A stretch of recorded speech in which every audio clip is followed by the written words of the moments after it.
ఎమ్మెల్యేలు పల్లా రాజేశ్వర్ రెడ్డి, కడియం శ్రీహరి మధ్య మాటల యుద్ధం కోటలు దాటుతోంది. స్టేషన్ ఘనపూర్ మున్సిపాలిటీకి అడ్డుపడిన కడియం ఇప్పుడు ఆయనే తెచ్చినట్లు గొప్పలు చెప్పుకుంటున్నాడని పల్లా రాజేశ్వర్ రెడ్డి విమర్శలు గుప్పించారు. అయితే పల్లా కామెంట్స్ ను తాను తీవ్రంగా ఖండిస్తున్నట్లు కడియం శ్రీహరి అన్నారు. ఎవరండి నిధులు తెచ్చి డెవలప్ చేశారో తన దగ్గర ఆధారాలున్నాయని కడియం అన్నారు. అధికారాన్ని అడ్డుపెట్టుకుని కోట్లు సంపాదించాడని పల్లా రాజేశ్వర్ రెడ్డిని ఉద్దేశించి కడియం వ్యాఖ్యలు చేశారు.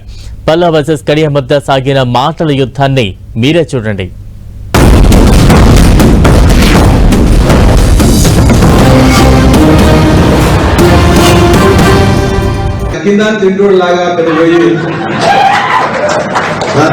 సిగ్గుచరం ఉందామని పోయి నేను కొబ్బరికాయ కొడతాను మొన్న పోయి ఎవరు తెచ్చిండు? కేసీఆర్ గారు ఇవ్వలేదా? కేటీఆర్ గారు కొబ్బరికాయ కొట్టలేదా?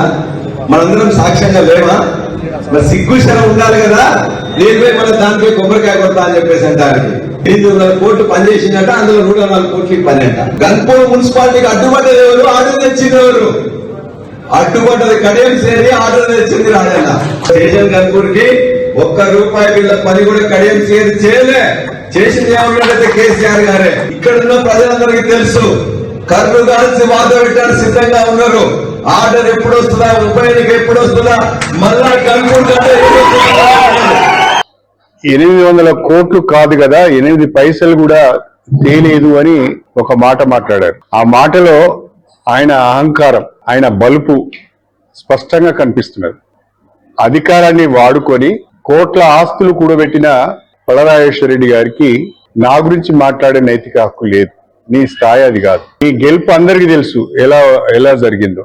ఎన్ని వందల కోట్లు నువ్వు ఖర్చు పెట్టావో, ఏ రకంగా నాయకులను కొన్నావో, ఏ రకంగా ఓట్లను కొన్నావో అందరికీ తెలుసు. నీలాంటి వెధవలు కేసీఆర్ చుట్టూ ఉన్నారు కాబట్టే, మీ మాటలు విని కేసీఆర్ పరిపాలనను పక్కదారి పట్టించాడు కాబట్టే కేసీఆర్ కు కర్రు కాల్చి వాత పెట్టింది తెలంగాణ ప్రజలు.